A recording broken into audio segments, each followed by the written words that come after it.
We'll have a BeanymanSports section, we'll have a brief daily breakout, and then we'll have a brief Sundays breakout if it's all possible. So let's kick off.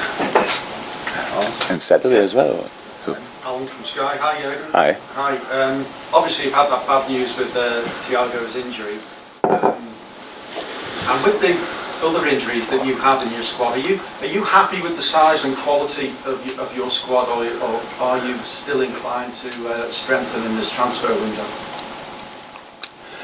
So, I'm happy with the strength, size and quality of my squad, but we have injuries. That's how it is. Now it's the question, how long will the players be out and stuff like this, and there are different solutions for it.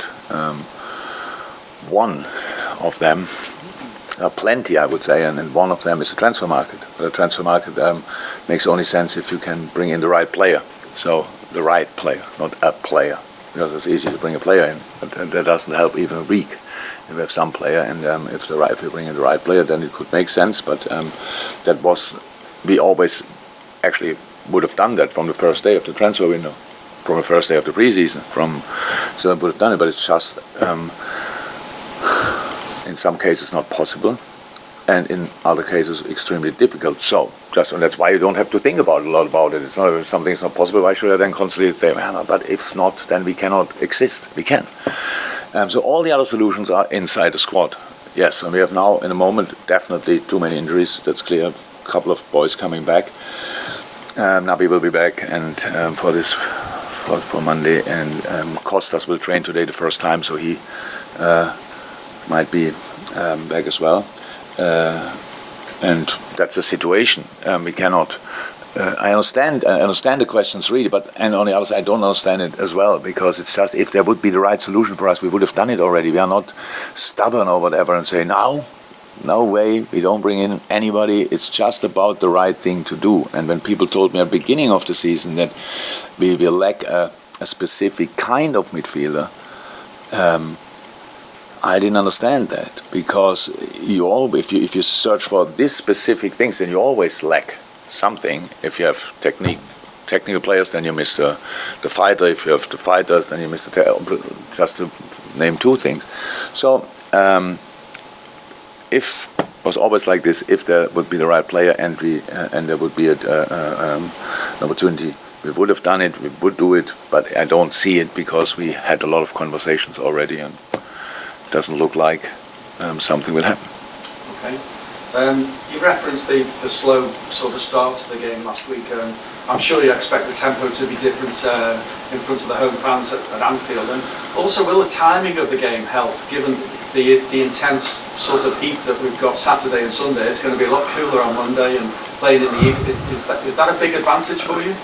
Yeah, but for Crystal Palace the same. So no, it's much better, of course, to play than at night time than whenever at each other time. So, but it's for Crystal Palace the same. So, same advantage, but much more comfortable to play, of course. But it shouldn't be a comfortable game at all. So it should be really busy. But I'm actually not in doubt about that. Helped by the fixture list. Wow. Harvey Elliott. This is what you take out of it. Of my answer, helped by the fixture list. No, it's fortuitous, I suppose. Yeah, for both teams, and it makes it a fair competition again. If we only would play at night and Crystal Palace had to play in the heat at 30 degrees or whatever, that would be a real advantage. But so it's just a game at night. Apologies. Harvey Elliott signed that extension to his contract yesterday. A big talent, a great future ahead, I'm sure. Is he very much in your plans for Monday in terms of a possible starter? Yeah, he's always a fantastic boy, super player, and came on, had a real impact, played a really good pre-season, very helpful, and of course. Thank you. Welcome. Hi, Jurgen. Hi. This weekend is the 30th anniversary of the first Premier League weekend back in 1992, so a lot has happened in that time. So I'm just wondering, as far as you're concerned, maybe your first memories of the Premier League and your favourite memories of the Premier League.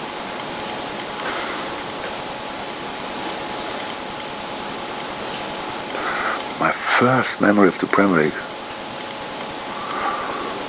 I have memories of Premier League. I wouldn't say there were highlights when I watched games before, but then the first was obviously the away game at Tottenham. I mean, just in general, not necessarily for Liverpool, but actually your favourite one then? Favourite? That's easier. We didn't even play. It was a penalty for Chelsea. It was when Willian scored a penalty for Chelsea against City, when we became champion in that moment. Definitely, yeah. There was a mix of everything. I can remember the situation before. It was a chance of Chelsea, like shooting, defending, shooting, blocking, and then handball, and everybody was shouting in the moment, handball! And it was not immediately the whistle. And the whistle came, and that was the first celebration. And then, and I'm actually absolutely not like this. Honestly, I watch football games completely with other teams. I'm not involved. I couldn't care less. It's always kind of analyzed, watching, learning, whatever. But it was completely different in that moment. I was really hoping it will be a penalty, and I was really hoping that Willian keeps his nerves. And when he kept it, then it was it was my Premier League moment. Good stuff. Roberto Firmino, if he does start, it's his third start in a row, which he hasn't done, I don't think, since February or March. And it's 3 starts in a row. And his next start will also be his 200th Premier League start, which is a decent enough milestone as well. So, how does he figure now, Roberto Firmino? Has his role evolved in terms of what he does from now, from where he is? How would you sum up how important he is to you now? Very important. Very important. Well, so if we take now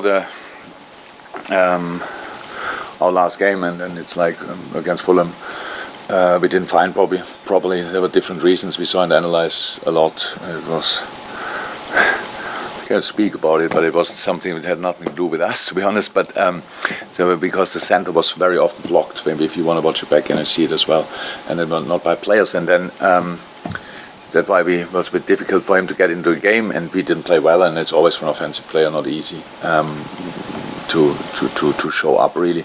But apart from that, I don't obviously judge Bobby because 1 game or 2 games or whatever. Bobby is a fantastic player, and had a good preseason, not a perfect preseason, but a good preseason, and that's all what he needed.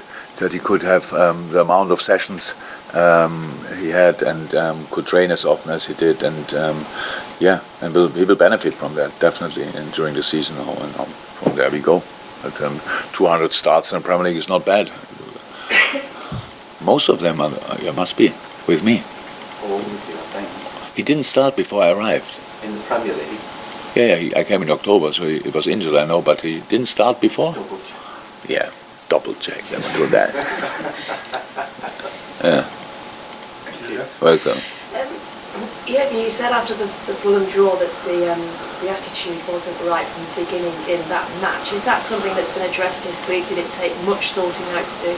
No. Yeah, we addressed, of course, after the game directly. But it's a bit by English. I'm not sure if attitude is the right thing, but we had a slow start. I didn't like the start at all. I saw then the attitude to fight back, but that's a different thing because it's better you have a high intense, highly concentrated, lively start in a football game than not. But it's very often that the game starts like this. That's not a problem. But first pass, we got it to the fullback, pass it backwards. Next one gets blocked by the winger. That is always the same. Okay, come on, switch on now. And that took too long in this game. And when we want to fight back, we gave parts of the momentum to Fulham, but it was absolutely unnecessary because we played a really not a good game. So, and still could have scored more goals. So that's now, imagine we would have found really back in the game, and we had our moments in the second half, and we had moments in the first half, but really not enough. So if I make now a big fuss of it and talk every day about it, imagine that would be strange as well. So we tried to make sure that we are ready for this game, and we were more often ready than not, and that's what we have to be again, and nothing else. Having a slow start doesn't mean you have to start slow all the time, or you will never do it again. But it's a sign. Use it as information, change it, and go from there. its own, Cristiano's own really stupid then. But how do you avoid a slow start? How do you get it right? And that's easy. What do you mean? It's a silly question. It's actually a little bit, but by not being slow in mind. We saw that in last season as well, sort of some of the games last season towards the end, those slow starts. Towards the end, you cannot compare that. That's your life is so easy after 55 games or 50, and then you tell me that it's a slow start. What do you want? So you have to find a completely different situation. This is the start of the season. It's completely different. I promise you, I didn't watch these games back, but I heard already that now we conceded goals or whatever in it. You cannot play 64 games and just be before the game and during all phases of the game superior. You have 64 games and you fight through it somehow, completely different. So this one now is find direction, open up, all these kind of things, and be awake here. So be awake here before it starts. So that's how it is, and so it's not really difficult. Most of us do that every morning. Some of us start every morning slow, and some of us start and are awake and could start working in that moment if they would need a bathroom. So and that's and that's a difference. But these boys still more often than not. But I don't like if you find one thing in the stats and stuff like that, then you come here and tell me that as it would be the truth. It's not. If the truth would be that easy, my life would be much easier. That would be really cool. You just mention it, done. But unfortunately, each week in a different situation and face a different team. And we have to be ready for all of them, and that's what we tried this time. Better than last. Mike Hughes. Jurgen, as disappointed as you were with the performance last week against Fulham, sometimes can there be merits in terms of for the players to, at this point in the season, we've got to be focused every game, we've got to be switched on. So sometimes can it be a bit of a warning sign? Yeah, of course. I'm sure it was, definitely, for everybody, definitely sure. I know that the boys didn't like it as well. It was not the day when I told them after the game that was not good enough, and they thought, what are you talking about?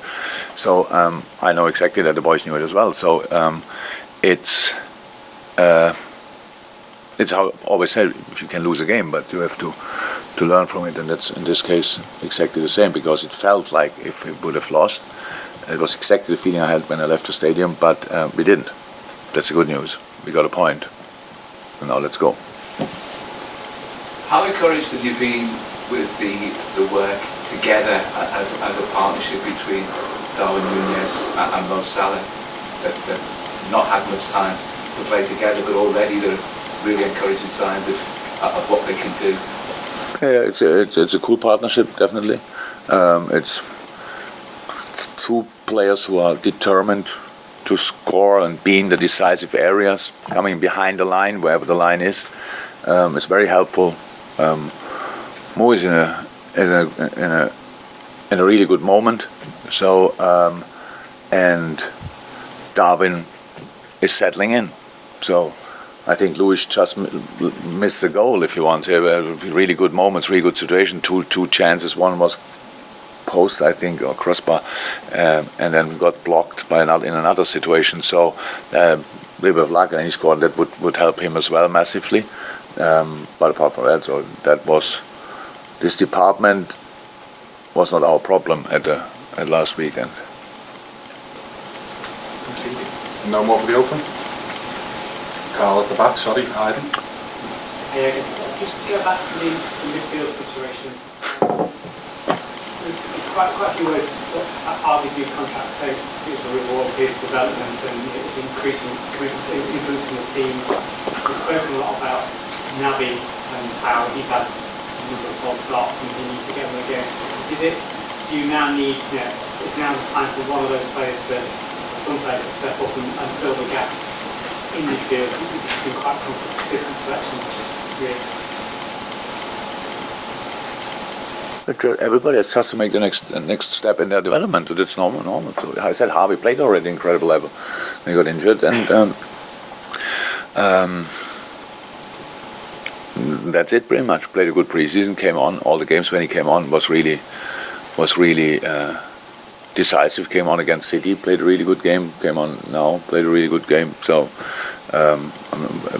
does he have? He have to step up. I'm not. Yeah, but like all the others as well. So and filling the gap. Yeah. Actually, when you start with 8 or 9 midfielders, they all have the same chance.